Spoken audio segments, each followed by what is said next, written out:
Violet Evergarden acabou, né? Eu suponho. A gente tá no episódio 9, essa série tem 14, mas acabou.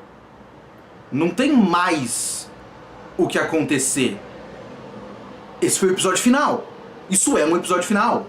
Se você assistiu qualquer história, qualquer série, qualquer filme na sua vida, isso é um episódio final. Bom, vamos lá. Esse é um episódio pra chorar. É um episódio pra chorar por excelência, né? Teve o finzinho do flashback da guerra, teve a cena do braço da Violet caindo, escorregando do braço, assim, do toco que ficou fazendo com efeito sonoro e tal, aquela coisa bem visceral e forte, imagens fortes e tudo mais. Teve sequências de sonho, teve momento de depressão, teve montagem de superação, teve tudo. Isso é um episódio feito pra chorar. A música tocante de Violet Evergarden tocou em loop nesse episódio. Música tocante do Violet Evergarden, que já é a terceira coisa, já pega a medalha de bronze do pódio das coisas mais irritantes de Violet Evergarden. Então, é um episódio feito pra chorar. E ele tem duas partes. A primeira parte é a parte do luto, e a segunda parte é a parte da superação. Que isoladamente nenhuma dessas coisas é ruim. As partes não foram realmente mal feitas, mal dirigidas. Eu odeio a trilha sonora de Violet Evergarden, mas não é mal feito. Não é um anime qualquer, não é um anime vagabundo. Foi realmente, eu até li que o diretor desse episódio é um dos melhores que tem na Kyoto Animation e tal. Não sei, não sou bom de fazer name dropping de diretor de anime. Mas enfim, não é mal feito. Funciona isoladamente. O problema é que, pra mim, não funciona em contexto. Não funciona com as escolhas que foram feitas da organização dos eventos nessa história.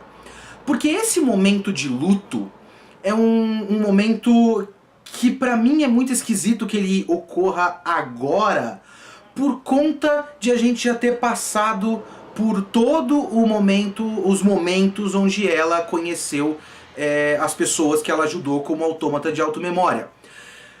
O anime fez a escolha, realmente o anime, a novel parece que tem uma ordem diferente dos eventos.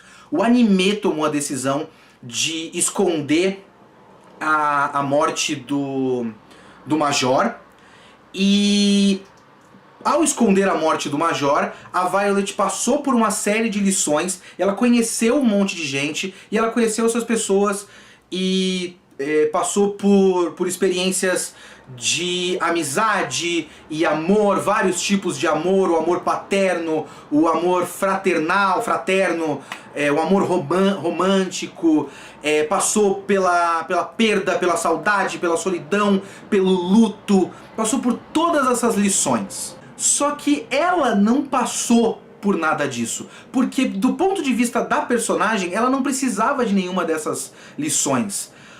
O Major estava vivo. Ela não aprendeu nada. Ela presenciou essas coisas na frente dela. A gente passou por essas lições assistindo Violet Evergarden, mas a Violet Evergarden não passou por nada disso. Pra ela não precisava de nada, de nenhuma daquelas lições. Aí quando a gente vê ela descobrindo que o Major morreu, aí que pra mim mora o problema. Porque como ela não aprendeu nada, a experiência que ela passa nesse episódio é basicamente como se a gente estivesse vendo o episódio 1 de novo. Ela tá passando pela lição do zero. Nada do que ela viu foi levado em consideração no momento onde ela estava de luto. Então esse momento desse luto, desse choque, do choque das mortes que ela causou, da solidão de não ter a única pessoa para quem ela já teve qualquer tipo de sentimento, tudo isso eu acredito que seria melhor se ou a história fosse toda organizada para isso, o seu fim, ou isso fosse o começo para ela ter esse choque, dar o ponto de virada e passar pelas experiências episódicas dessa antologia de histórias pra aí ela evoluir depois de passar pela situação traumática. Mas ele fez o caminho contrário. Então quando ela passa pela situação traumática de saber que o cara tá morto, nada daquilo que ela passou é levado em consideração. Mas aí a gente tem a cena da entrega de cartas. Chega o cara e fala, me ajuda a entregar as cartas, a gente achou as cartas que estavam perdidas, então as pessoas precisam que as cartas sejam entregues. E aí a gente tem uma lição meio genérica e abrangente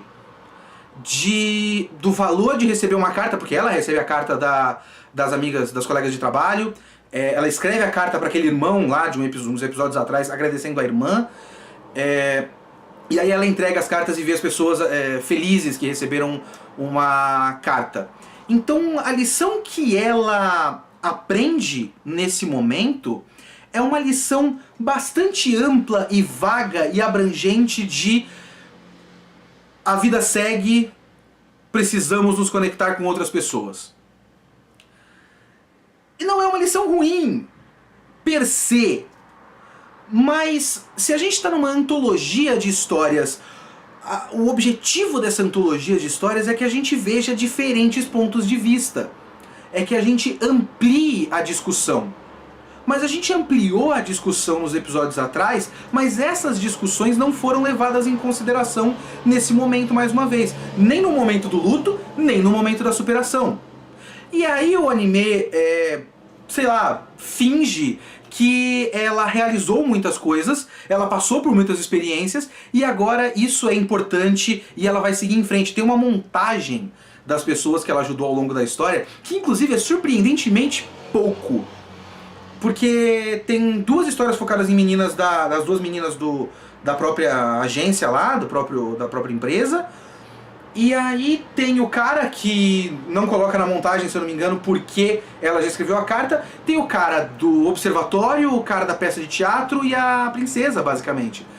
É muito pouco. Nessa hora, depois dessa montagem, tem o Hodgins falando: tudo que você realizou não será esquecido. Tudo que ela realizou não fez quase nada. Não adianta agir como se ela tivesse feito muita coisa, ela não fez quase nada, né?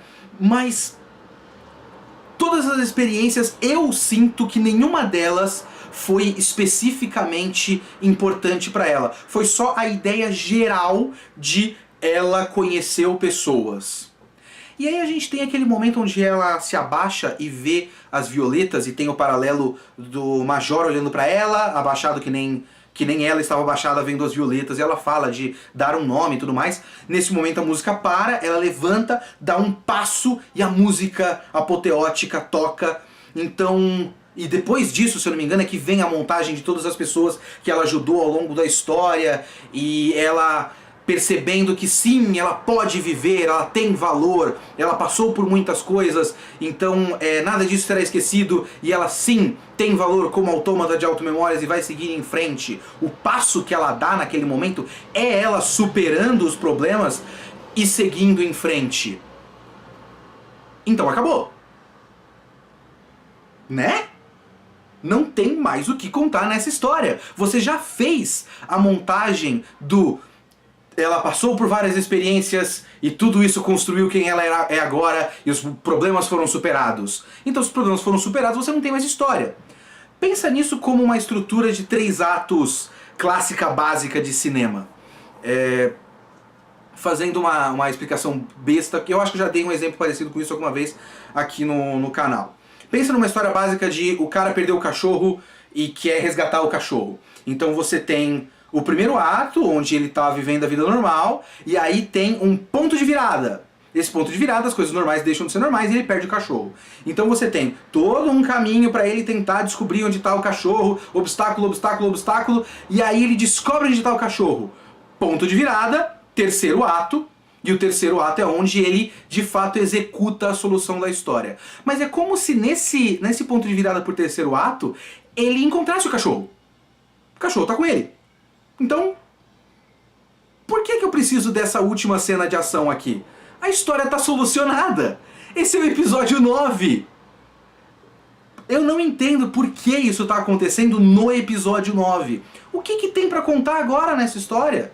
Eu não tenho praticamente... Eu vou terminar o anime, mas eu não tenho praticamente nenhum interesse em nada que vai acontecer agora, porque ela já superou os problemas dela. Está tudo bem.